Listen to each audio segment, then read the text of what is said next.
A poll released Wednesday seems to provide further evidence that the institutions in this country are losing legitimacy in the eyes of its people.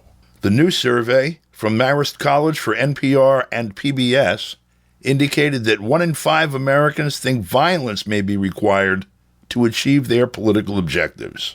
It also indicated that 41% of Americans believe the country has gone so far off track that it needs a leader who is, quote, willing to break some rules to set things right, closed quote. This poll follows recent surveys such as one released this past October by the University of Virginia's Center for Politics. That one showed 41% of Republicans and 30% of Democrats agreed with the statement that the situation in the U.S. is such that they would favor red or blue states seceding from the Union to form their own separate country. That poll also indicated that 31% of Republicans and 24% of Democrats agreed with the statement that democracy is no longer a viable system and that America should explore alternative forms of government to ensure stability and progress. What does it all mean? For more on that, we go to Philadelphia and speak with Professor Tony Monteiro of the Philadelphia Free School. Tony, how are you? Please help us unpack all of this. Well, I think it further confirms that the country is irreversibly politically divided, that the ruling elite and those in the social system closest to them, that is the professional managerial class, that group of people with the most education and hence the most access to institutions of power. If you separate them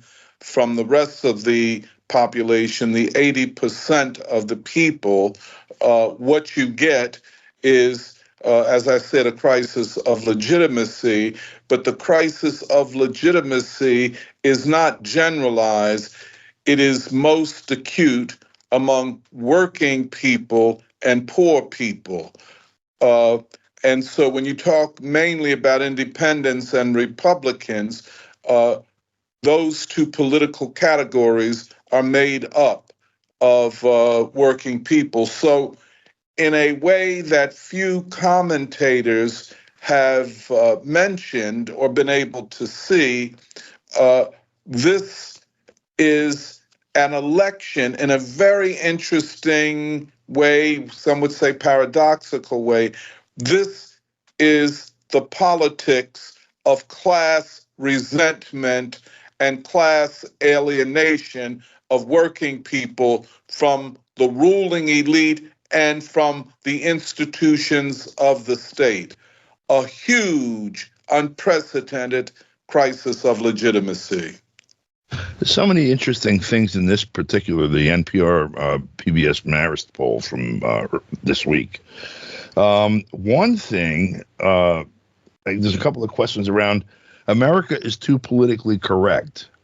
And 57% of all adults, that's Democrats, Republicans, and Independents, agreed with that statement. 41% disagreed, and that includes the strongly on either side.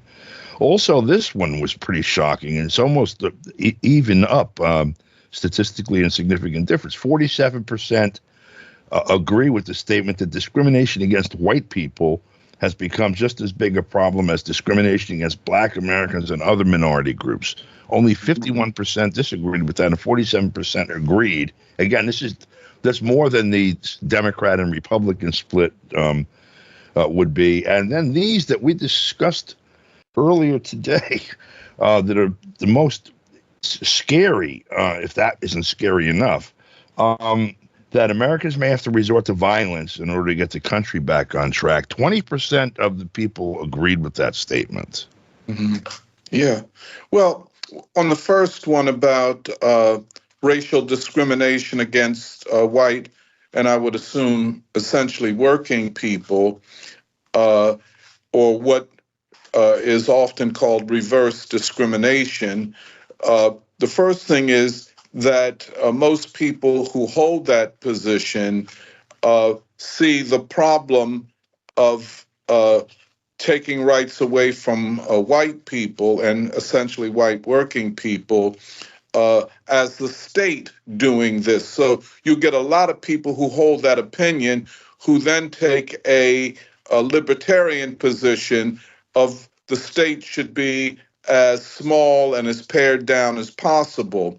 However, that is one of those polls that show what we call a false consciousness, where they blame the elite for most things. And of course, they blame the elite for this kind of bending the rules to favor people of color, but they are unable to understand that the lowering of their opportunities economically, politically, socially, culturally, uh, has to do with a ruling elite, a ruling class. And just as they are angry about other things and feel the country is going in the right direction, it is very necessary that that part of the white population, probably the majority of white people and the majority of white working people who hold such a position, they have to be at least said to that if you think that is the problem, you will never be able to see the source of your real problem, Right. which is an economic system that does not favor the working class, that has not seen wages for most working people go up, the busting of trade unions, the globalization and financialization of the economy, the deindustrialization of the economy. That is the source of the problem. And to move forward in a class sense, that will have to be recognized. And then you have the question about the general condition being so bad that in one question was, do you agree or disagree? America has gotten so far off track that we need a leader who is willing to break some rules to set things right. 41% said yes, 59% no, which is that's a pretty strong statement also of disillusionment at a minimum. Oh yeah, oh yeah. No question, Don. And when you put that together with the 20%, at least in this poll, I've seen others that say 20 to 25% of the people polled said they would not be opposed to armed violence to change the situation. In other words, to overthrow the state. What all that means, we're not certain.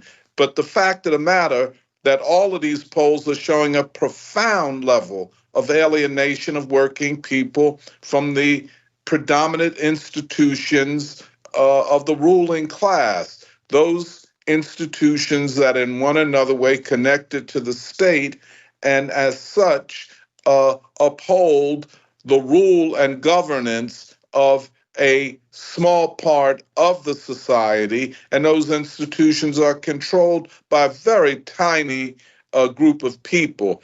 That is what must be focused upon as we go forward. And we're looking back just to October, 31, a University of Virginia poll, 31% of Trump supporters, 24% of Biden supporters agreed democracy is no longer a viable system, and Americans should explore alternative forms of government to ensure stability and progress. Very, very profound. I don't know that these questions have been asked in the past, or whether these are questions that they're asking only now because of Trump, because of his movement. But whatever the case may be, these should be alarming statistics for the ruling class, because at the end of the day, the target for the anger and the disenchantment and the alienation is the ruling elite and that group of people who, in fact, enable the ruling elite to rule and the state to carry out the policies of war, inflation, austerity, deindustrialization that they are carrying out and have carried out, in fact, for over 30 years now. Professor Monteiro, thank you very much for your time. Appreciate it. Thank you very much, Don. For KPFK, I'm Don DeBar.